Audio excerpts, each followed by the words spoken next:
Ladies and gentlemen, welcome to your NXT Takeover Brooklyn preview and predictions. Guys, I cannot wait for this show.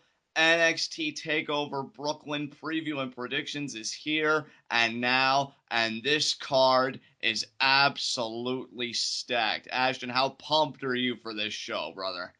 Oh, pumped is not a word strong enough to describe how much I'm looking forward to this show. Because here's the thing. I'm not particularly excited about SummerSlam. I don't know if you guys could tell that based on my reaction to Monday Night Raw this week, but as far as SummerSlam goes, there's some stuff that intrigues me for sure, but there's nothing on the SummerSlam card that I'm looking more forward to than anything on the NXT TakeOver card. I'm the exact same way. I mean, you echoed my sentiments to a T. I even said in that Raw review that if I was to do it by a scale, I'd say my SummerSlam anticipation, it's like 6 to 7, maybe in some cases, some matches a 7 to 8. NXT TakeOver Brooklyn, I think it's a 10. Really, Yeah. just straight bar. That go home Well, show that they had. it was amazing. Oh my god. And like that's kind of what I said on Monday too. Is what I said was just to kind of put it in different words but still get across the same idea.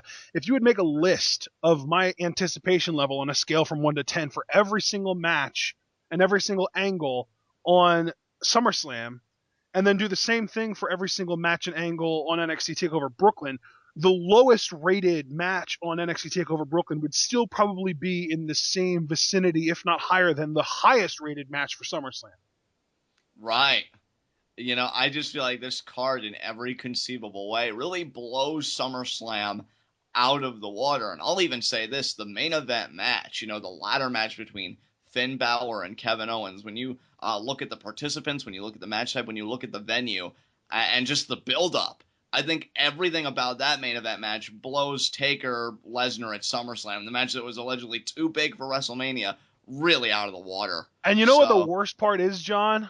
What's that, brother? And spoiler alert for those of you that are going to be interested in listening to our SummerSlam preview and prediction, which will be out tomorrow afternoon. I think that the way that they're going to finish the Undertaker-Brock Lesnar match is going to lead to a rubber match. I think that Taker's going to find a way to win, and that's going to lead to them having a rubber match at WrestleMania 32, which I personally don't give a crap about and I don't want to see. I mean, I'm right there with you. Both from the prediction and just your feelings about a rubber match at Mania. I feel like, again, and I said it, I think, on the Raw Twitwell, but I'll say it again here. If this is the Undertaker's last ride tour, as I've affectionately taken to calling it, I mean, what a way to go out with a whimper instead of a bang. I mean, Brock Lesnar again. Really? I can't get into it, man. I really can't. Yeah, absolutely. So let's get into the show that we're here to talk about, NXT TakeOver Brooklyn. Let's start things out with one match that we are now aware is going to be happening. We know Apollo Crews is going to be debuting, and now, thanks to Triple H, I think we know who his opponent's going to be, sadly, that being Tye Dillinger, the perfect 10. I really, in a way, like, I'm obviously excited for Apollo Crews' debut. This is going to be amazing. I'm so glad that it's actually, on the TakeOver special, tomorrow night. I just don't know why Tye Dillinger's the opponent, because I feel like you should be building both guys up right now, and Tye Dillinger is clearly going to lose some steam over this. However, at the same time, though, here's the thing. If it's going to be on the Brooklyn card, maybe it won't be that much of a squash. Maybe Tye Dillinger will be somewhat competitive, and he'll get some shine as well. That's kind of what I'm hoping for. I mean, these guys could put on a really solid 10 to 15-minute match. And I would love to see that, because to me, Tye Dillinger, and get ready to enjoy this, Ashton, because I'm about to praise him extensively. Yes. Seems like the perfect opponent to really showcase what Apollo Crews is all about. Being a bigger guy, but also having that athleticism and that agility. I feel like Tye Dillinger is excellent at selling. He's got a great personality, just brash enough, but just entertaining enough. I think he could play very well off of Apollo Crews. So, in a lot of ways, he is the right opponent. That's not the issue. It's just that we really thought that this was going to be the beginning of maybe a push for the perfect 10 Tye Dillinger. And maybe not right now, but I'm still not taking that off the table. I think this match is very straightforward, definitely one of the more straightforward ones on this card. You give Apollo Crews the win, hopefully after a 10 to 15 minute kind of exhibition, back and forth style matchup that really shows the crowd what Apollo Crews is about. Yeah, I would really like that to happen. I mean, I kind of came into this thinking, like, what if, John? what if NXT decides to debut someone with a loss for the first time in like years? That would be But crazy. but let's be realistic here. That's not going to happen. Yeah, it probably isn't gonna happen. But I'll tell you what, man, I'm just hoping again for a competitive back and forth because I'm really digging just from the first matchup with Solomon Crow, the perfect 10 gimmick of Ty Dillinger, Yeah. and maybe he'll outsmart Apollo Crews. I don't know. Maybe that'll be Apollo Crews' first feud in NXT. I wouldn't mind. It'd be great for Dillinger too. Get him a program right off the bat. And see, that's another thing too, Ashton, that I gotta say. It really is a shame that with a lot of debuting talents, their first matchup isn't really like a program. It really just is that squash. Why don't we do something different here? Ty Well, that's Dillinger, kind of almost what they did with Hideo, isn't it? that is true because he took out the Ascension. Yeah, because But his then debut wasn't a match. It was just a segment where we got introduced to him, and then the Ascension came out. and then that's kind of the break off because I'm saying like debut matches, they're usually just squash matches that lead nowhere. If we are going to, I think that's even also the case with Hideo too, because I think he had a match on NXT television that was his first match that was against some probably like a Steve Cutler or an Elias Sampson or something like that. right. I mean, heck, dude, it might have even been against Wesley Blake now that I think about it. Yeah. I mean, honestly, if I was fantasy booking, I don't even know if I'd give Apollo Crews the win here. Like, I'd have him look amazing, but maybe I'd have Ty Dillinger show that he's not such a perfect 10 after all and grab the tights to win, and you start a little mini program. But I don't know. But at the end of the day, we're predicting what we think NXT is going to do. Exactly, and I think Apollo Crews is really just going to run roughshod over Ty Dillinger. So, yeah. Well, I don't know about run roughshod, but I do think he's going to win. Yes. Yeah. So there. All right. Well, that's one in the bank. Let's take that to the bank now. Up next, let's talk about, let's see here, John. Well, we know that there are 3 big championship matches on this show, women's, tag, and world. So let's talk about one of the matches that isn't for a championship. Which one do you want to talk about first? How about Tyler Breeze versus Jushin Thunder Liger? Let's do that.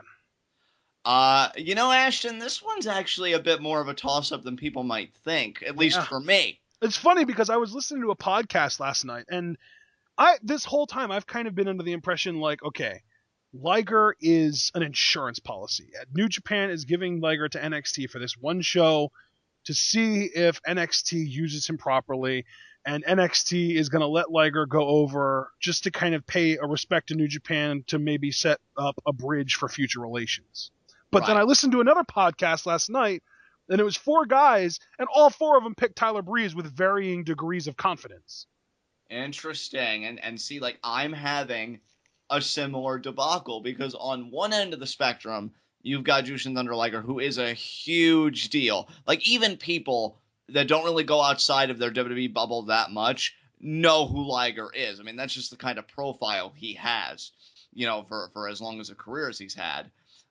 So you'd think, yeah, you let the legend show up, he treats the crowd to a matchup, and he walks away victorious. But on the other end of that spectrum, using the same amount of evidence, the idea that it is this one appearance, it's a big takeover special, and it is Jushin Thunder Liger, this could be a huge win for Tyler Breeze to catapult him, wherever. But see, that's the conundrum as well, because we've talked about Tyler Breeze, a lot whenever he comes up, whenever he has a segment. Dude, it's so funny because literally, I feel like at the last Takeover, wasn't Tyler Breeze vying for #1 contendership?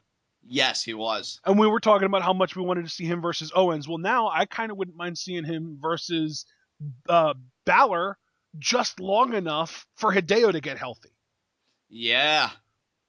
Yeah, and you know what? That being said, I'm locking in my pick. I'm picking Tyler Breeze. Interesting. You're not changing my mind again. I'm sticking with Tyler Breeze. Okay, well, I'm going to assure you to stick with Tyler Breeze, even if you feel like I am changing your mind, but I just want to say a few more things. Yeah, go for it. Yeah, Tyler Breeze is a very interesting case to me because, like, where do you go with him from here? Like, yeah, I know you could have him chase the NXT Championship again. That certainly wouldn't be bad. That would be very entertaining. But I just feel like Tyler Breeze is kind of in a cyclical state right now, which is why this Liger matchup is so exciting, because it's a break that I really didn't expect for him. That said, I have to agree with you, actually. I'm going to give Tyler Breeze the win, if for nothing else, because, again, Liger doesn't really have a working relationship with NXT at the moment. I don't know if New Japan would be really fuming like, what, you made Liger lose? Well, if he has a competitive outing with Breeze and he looks fantastic and the crowd is into it, that should really be what they're after. And you really get to raise the stock of Tyler Breeze. Who knows? maybe this will be a big matchup he does before he goes to the main roster. And again, that's the really infuriating part, is Tyler Breeze to me is one big question mark right now. So I'm just committed to taking it one step at a time with him. That begins with him beating Jushin Thunder Liger at TakeOver. Exactly. And I think my big thing is this is a match that could either cement Tyler Breeze as a number one contender for the world title, or on the other hand, it could be sort of like a test where NXT is just trying to shore up their relations with New Japan for future work. Because, like, here's the thing. I would give up Tyler Breeze winning this match if it meant being able to see a guy like Okada in NXT in the future. That is true. Not necessarily like a full-time contract kind of thing, but like a working deal like what with ROH and New Japan. And see, that's really the question here, Ashton. Like, when you and I begin talking at this level, I think it reveals to everybody that this match may, and I want to stress may, have bigger stakes than we're originally anticipating. Right. Because if this has any kind of political implications, yeah, a working relationship with New Japan, you have to be very careful how this match is handled. Yeah, because from what I understand, even in ROH, the working relationship ROH and New Japan have, New Japan basically requires, and not necessarily requires like flat out it's in the contract you have to do this, but it's kind of implied that ROH and New Japan have an understanding that they're going to go 50-50.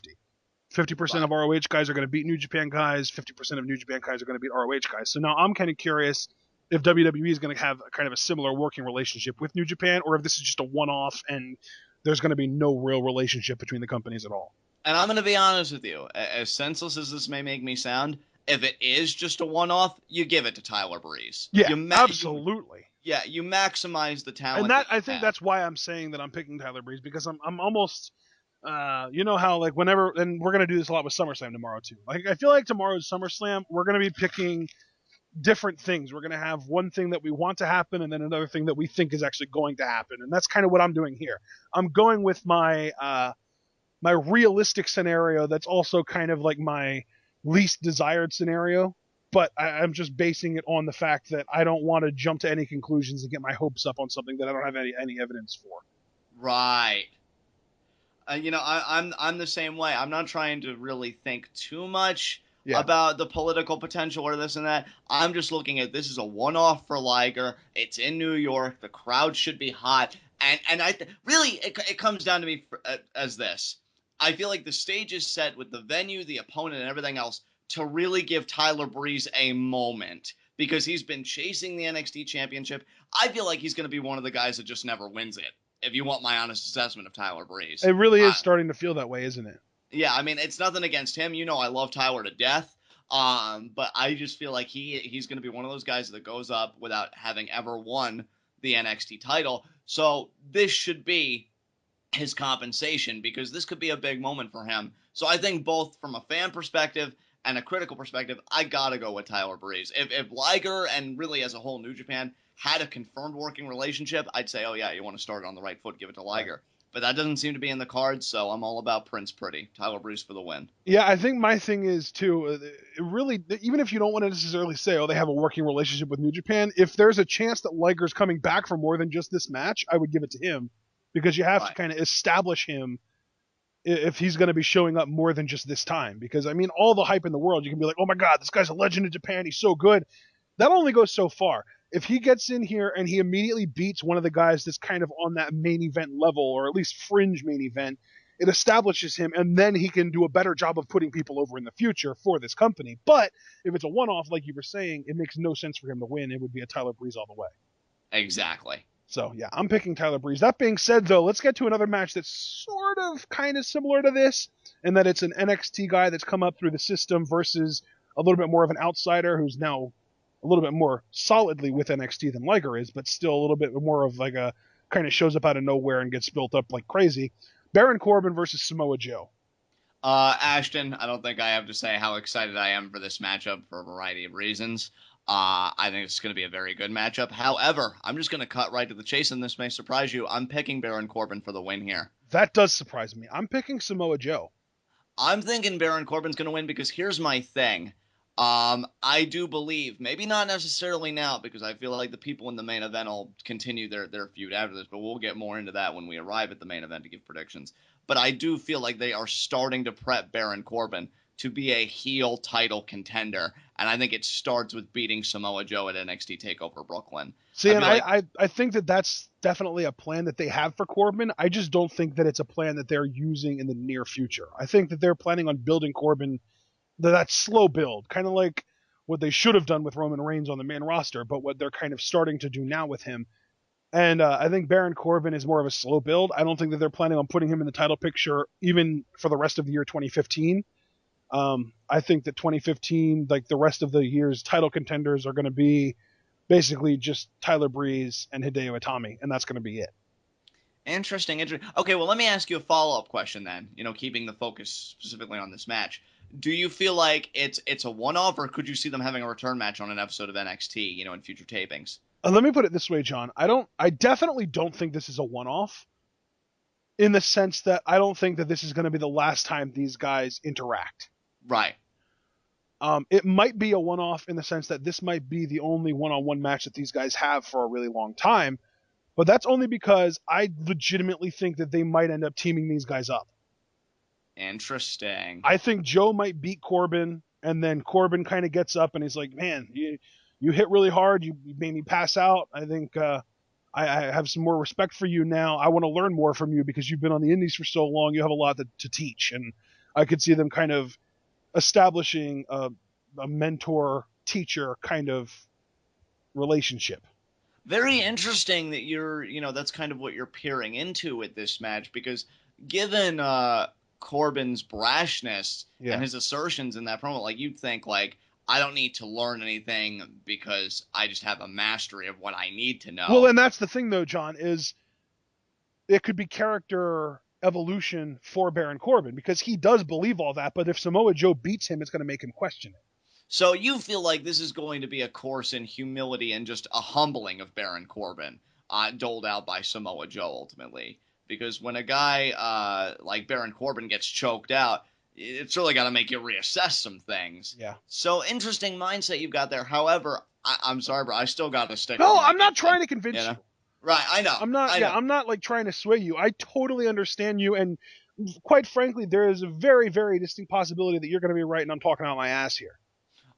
At the same time, though, I have to give it to you because Joe is a bigger name, and I think they want to handle him with care. And see, my thing is with Joe, I don't know what they want to do with him, both in the NXT system and when they have designs to bring him up to the main roster.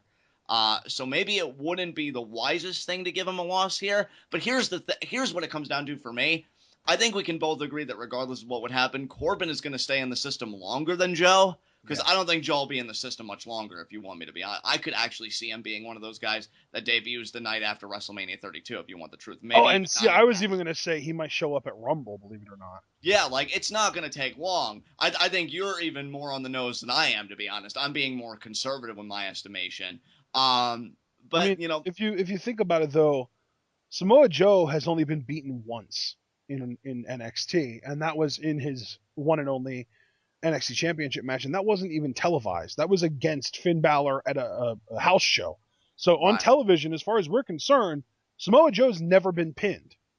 Right. I honestly don't think they're going to give that honor to Baron Corbin. And that makes all the sense in the world to me. I just think what it comes down to for me, because Baron Corbin, and we both agreed on this, is going to be in the system longer, I think you need to make him a more viable part of that system. And I think it starts with this win and really building up that heat. And dude, especially in New York, the ROH crowd and everything, if Baron Corbin beats Joe, I think that would get him a nice amount of heat that he could ride potentially into a future program with the NXT champion. Being very careful with my wording. Now, that being said, I also think that there is, the more you get me thinking about it, the more I feel like there's also a possibility that Joe beats Baron and then Baron beats Joe down afterwards, leading to another match. And see, I don't think it's going to be over between these two. And so, and really because of that logic, it really could go either way. Because that's what I think too, is I really want to emphasize, whether it's matches or a relationship or something like that, I don't think this is the last time these guys are interacting. And that's why I'm picking Joe, because to me, if Baron Corbin wins, it makes Joe look like the grizzled old vet that couldn't get it done against the young gun again. Exactly. And I mean, your concerns are completely understandable. And then there's no real reason for a rematch. Whereas if Baron Corbin loses, that kind of reestablishes Joe as a dominant force, and it gives the more petty guy of the two reason to continue feuding with the other guy.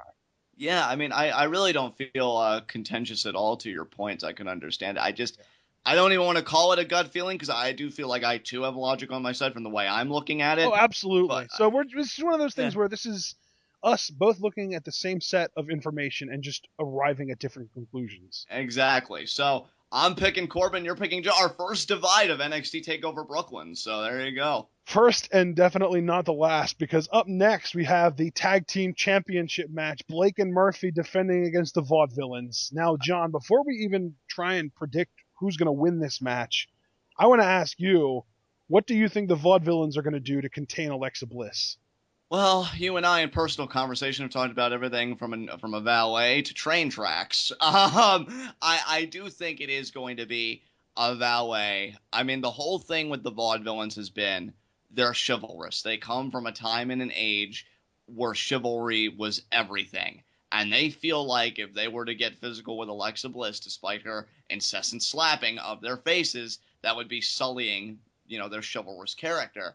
So I feel like they're going to be bringing in a female to just negate that whole factor, and they can focus exclusively on Blake and Murphy. Now, I will admit, and maybe it is my Vaudevillains bias coming to the forefront, because everybody knows I love this tag team. They're my favorite tag team right now. Their new theme got released recently on iTunes, and I'm not ashamed to say I've destroyed that replay button. So, big fan of the Vaudevillains. But See, I and am. the funny thing there is, you know who else's theme just got released on iTunes? Joe. Ah, And I've been the nice. one abusing that replay button because his new theme music is incredible. That's awesome, brother. That's awesome. Here's my thing, though, Ashton. This is me again. Preview predictions. We try and put the fan side. I mean, we have a good time with our fan side, but we try and be an objective and rational. I am surprised a little bit that a lot of people, and I don't know if you're going to be one of them because I didn't like that foreshadowing you did earlier, but they're picking Blake and Murphy to retain because I just think it would make English and Gotch look so stupid. Because, Yeah. even Regal said, like, I'm giving you this rematch, but you'd be wise to do something about Alexa Bliss. And they've been talking about this plan. They've been talking about this plan. How stupid are you going to look? Even if you have a plan, which already makes you better than Paige. Sorry, I had to say it. But if you have a plan and it doesn't even work out, Yep. I think that makes them look really bad. I feel like the Babyfaces are going to have their run here. And not to mention, I've watched the tag title match that kind of set this in motion on NXT when Alexa Bliss tripped Aiden's foot and he had his tights grabbed. I've watched that countless times. And one point that came up, Blake and Murphy have been going on 6, maybe even close to 7 months now as NXT Tag Team Champions. I feel like if the reign was to end now, it wouldn't really be spilled milk to me. And really, I would move them up to the main roster. But again, that's just the fan coming out. So I am picking both from a bias that I can readily embrace and just looking at, you don't want to make your baby faces look stupid, and this is their comeuppance. Vaudevillains are finally going to become NXT Tag Team Champions. Yeah. I struggle to disagree with you here, John, but what I do want to ask you is if they do get a valet to counteract Alexa Bliss, who do you think it'll be? Oh, dude. See, that's where it gets Because difficult. the name that I keep on hearing, and I mean, admittedly, Brooklyn would probably pop for it, but I don't necessarily want to see it because she's not even under contract. But the name I keep on hearing is Blue Pants. Yeah. You know, I'm torn with that, right? Because I have nothing against Blue Pants. I think she does deserve a contract, and you and I have been saying that for a while now. Oh, absolutely, she deserves one, but it seems like the WWE is kind of unwilling to give her one because she's already probably one of the top two, I would say, next to Bayley over babyface divas in NXT right now, and the fact that she hasn't gotten a contract yet kind of hints to me that they aren't interested in giving her one at all. But do you feel like if she is part of this plan that maybe they would give her a contract? Because here's my thing, right? If it is a new valet, you'd think that she'd stick around beyond Takeover Brooklyn, and she would just be a part of the Or, I mean, Vaudevillains. I could see it also just not being a valet and just being a one-time instance that they try and use her to counteract Bliss. See, it is a Or it may. conundrum. I mean, I'm not trying to say that there's no way it's going to be a valet because I think there's Right. a distinct possibility that this could be kind of a permanent change for the Vaudevillains that could end up being great. But if it is Blue Pants, I wouldn't put it past WWE letting her show up to this show, get that massive Brooklyn pop, and then kind of disappear again for a while until they decide to use her again. Yeah, see, that's very interesting to me, and you're certainly right. we don't have any guarantees, any assurances that, again, as I affectionately said on that one NXT Twit Wow, Right. that we're going to get a Vaudevillains troop. I mean, Right. I'd love that to Yeah. death, but, I mean, there are no assurances. Yeah, I mean, if it was up to me, if we're using somebody that's already on the roster, that's already under contract, I've been saying this for weeks now, it would be Peyton Royce, formerly known as Casey Cassidy. Yes. I think that would be perfect. And now, granted, that's me stretching a little bit because there's been literally no hint at that happening. And for all we know, they might not even necessarily see Jessie McKay, now known as Billie Kay, as a pure heel like I do. I see her kind of in the same vein that I see Alexa Bliss, where, I mean, I guess she could possibly work as a babyface, but she's a much more natural heel, and they might use her. It could be her. It could be, they could use, I don't know. Then it's funny because to me, like, honestly, I think that if you're willing to kind of stretch your imagination a little bit, I think that the perfect answer would be Sarah Amato. Sarah Amato. Sarah Del Rey. Oh, yeah.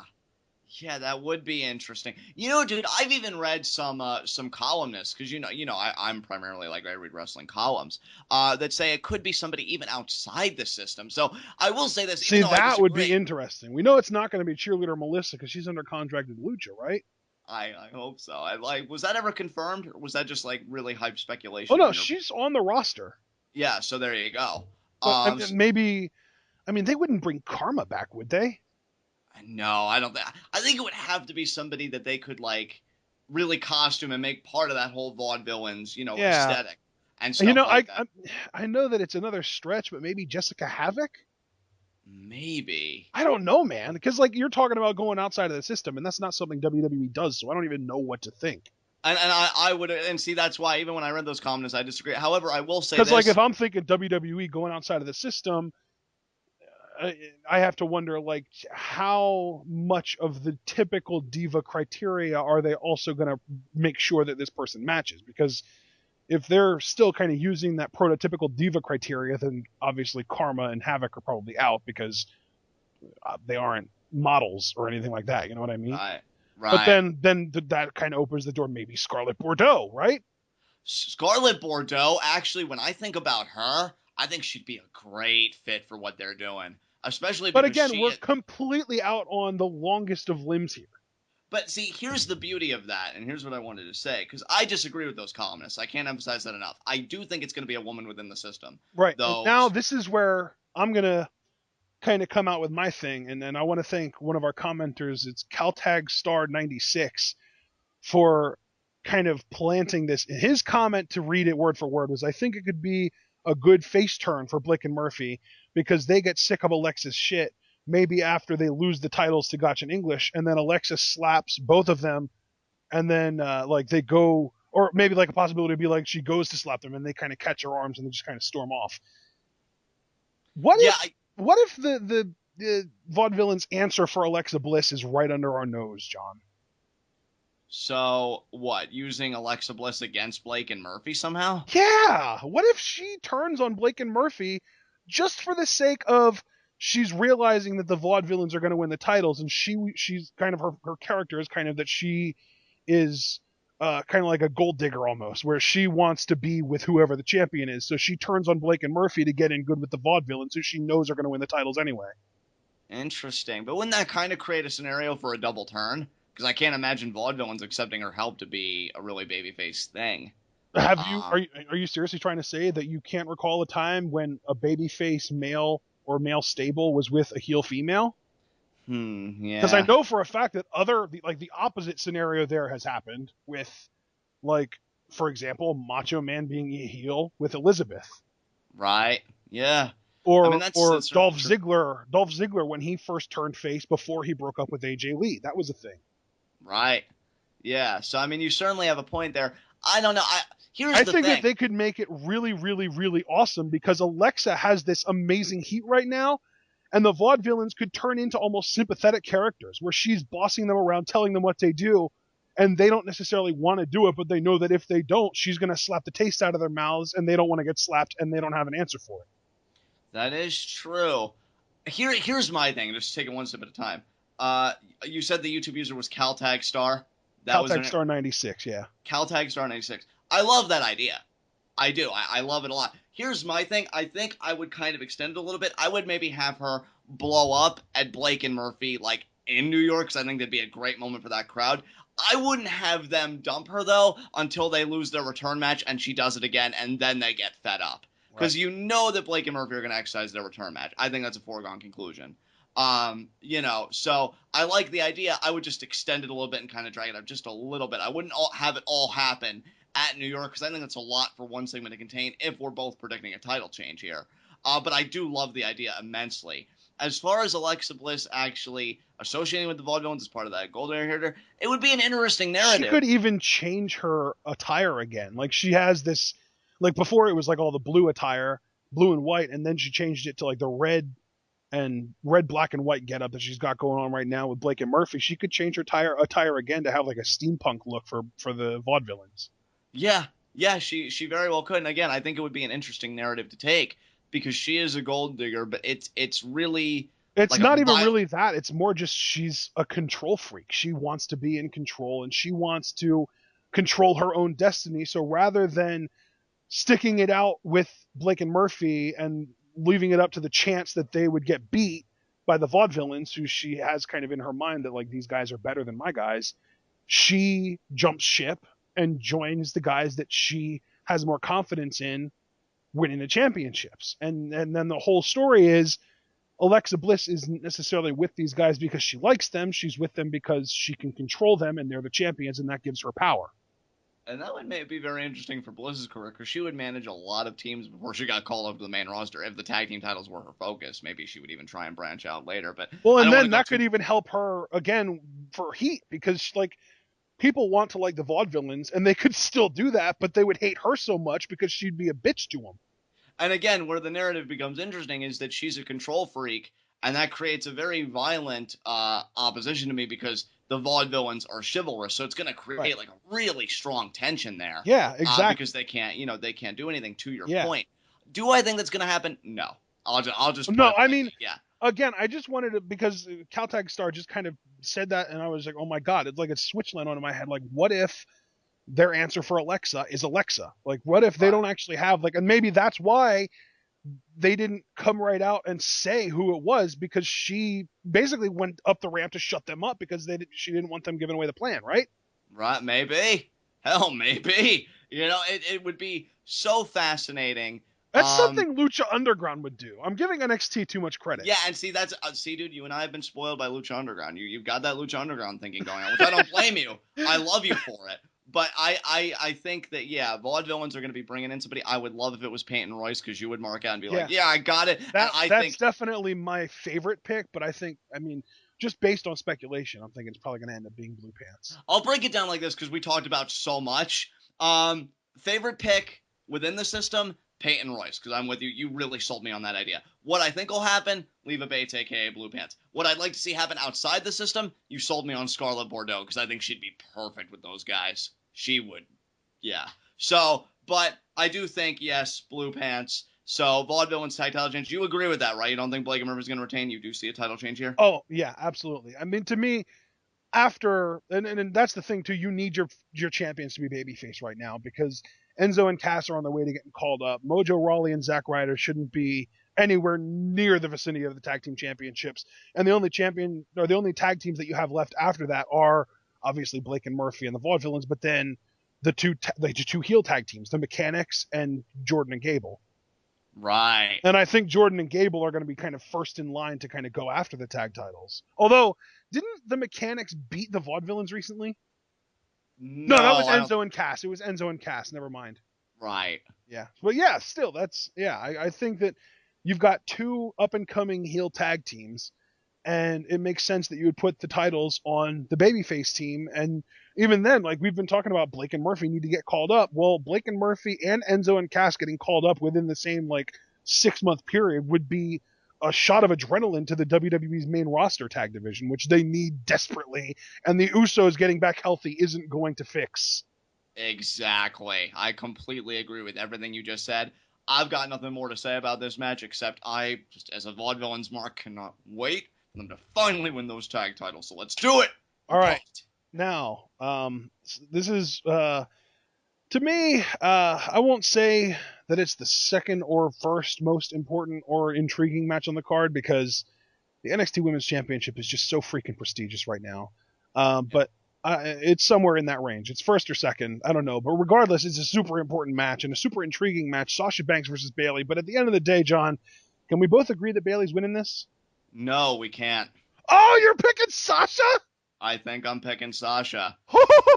Did you see what she wrote recently? On Tumblr, yes. Yeah, laughing at everybody saying you have no idea the big things that are coming. Now, granted.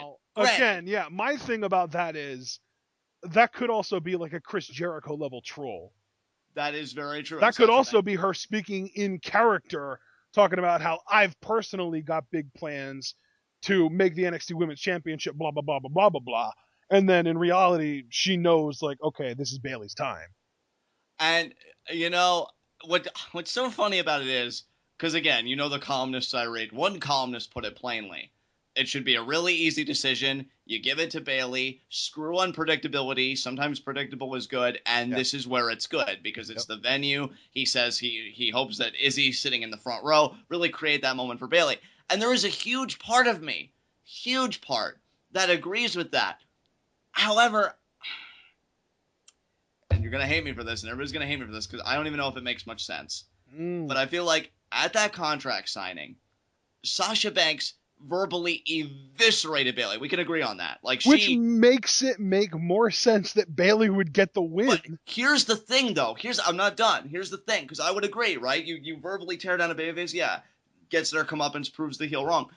Bayley got really angry at Sasha, like attacked her from behind afterwards just to kind of prove a point. If Sasha Please Banks don't turn this into a Bayley heel turn. I don't think it's going to be a Bayley heel turn. Okay. I think this woman's going to hit rock bottom, and she's really going to have to redeem herself. I don't think. You don't think she already hit rock bottom when she lost to Carmella? I don't think she did. No, because the worst thing that could happen to a babyface to me is when you have somebody tell them that you're pretty much worthless. You're not a threat compared to the other women we shared that locker room with. You're nothing, and then having that validated on the biggest stage of your life. I could see this being a real heartbreaker for Bayley. Okay, but then where do they go from there with Bayley? She already literally just had a road to redemption. How much more redemption is she going to need to come back from that? I don't know. I don't have the answer to that, but I can't in good conscience pick Bayley. Not when I'm this torn. I've got to go with Sasha Banks here. That is ridiculous to me.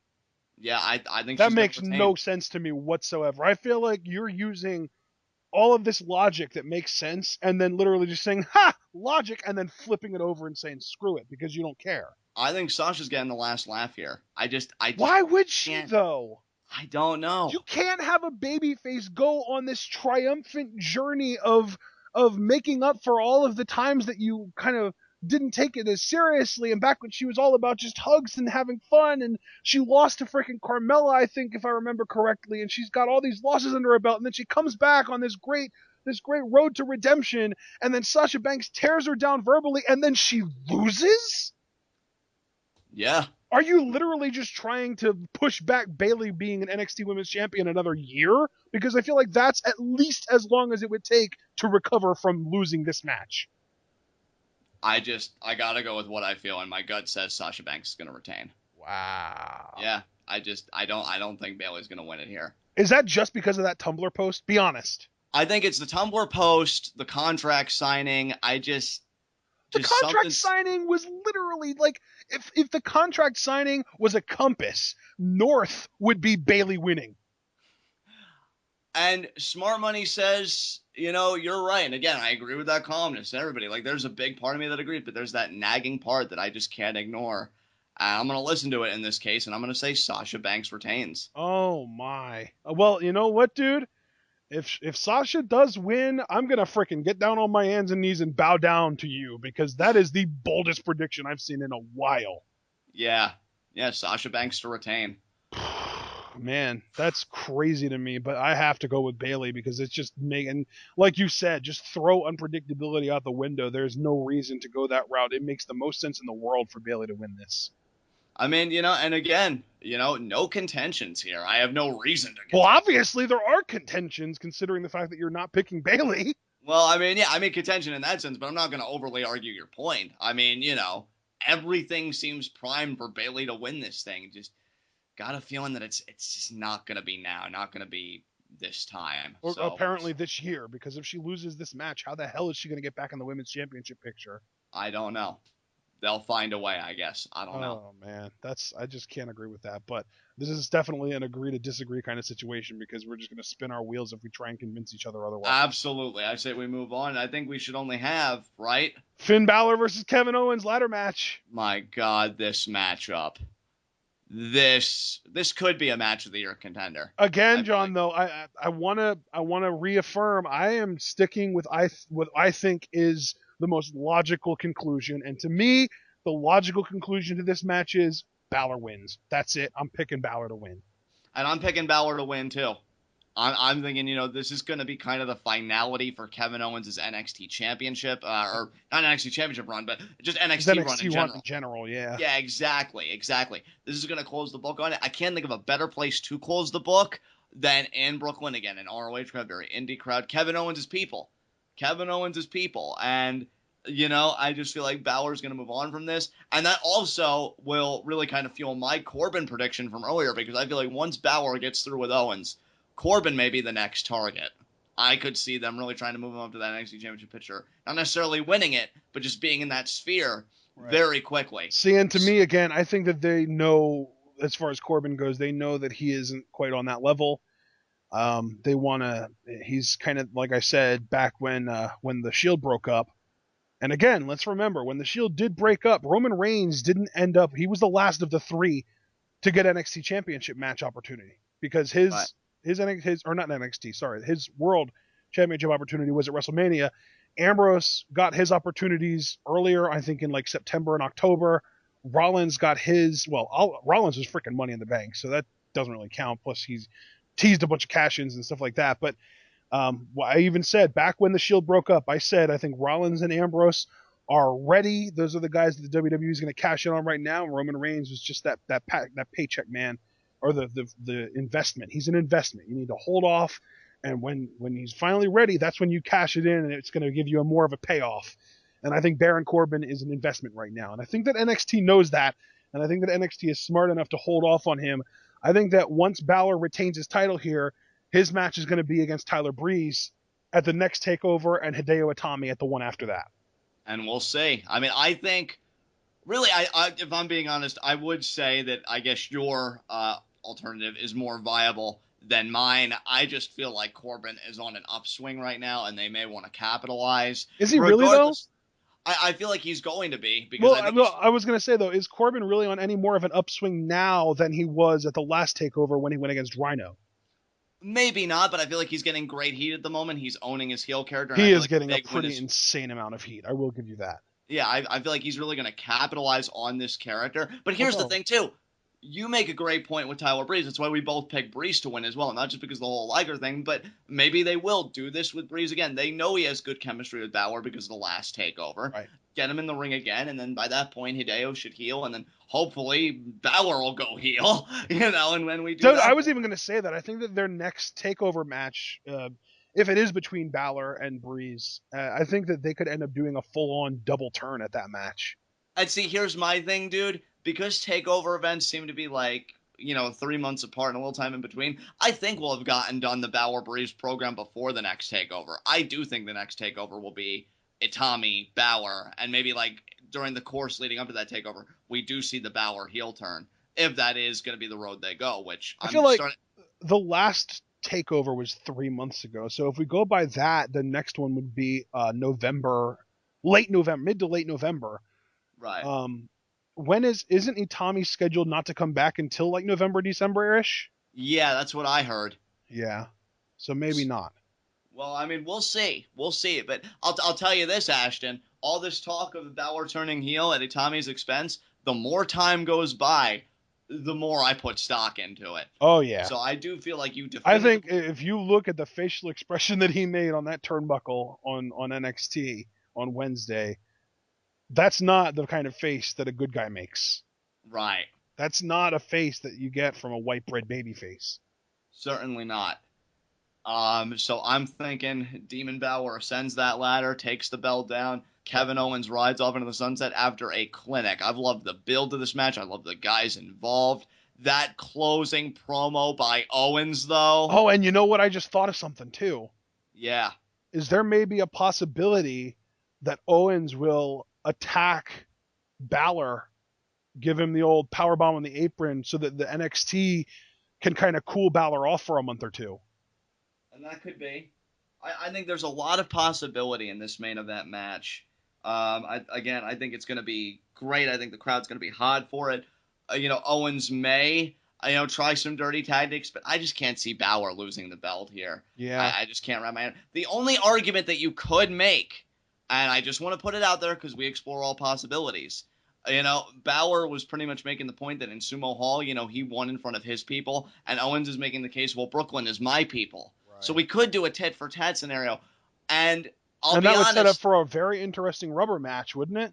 Oh, certainly. But then you would think that whoever has the title going into the rubber match would have to retain it, right? Yes. So if Owens would win this, how much longer are they going to let him hold the NXT title?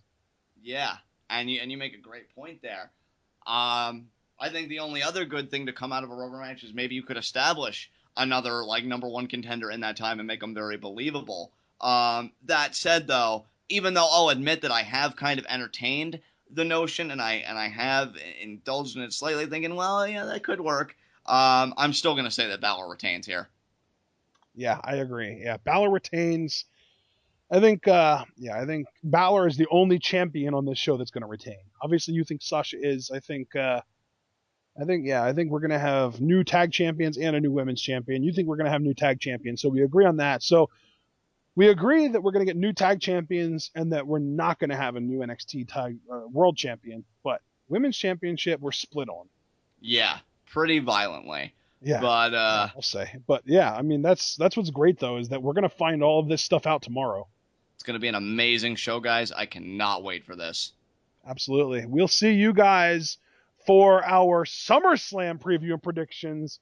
But then, more importantly, NXT Takeover Brooklyn live reactions tomorrow.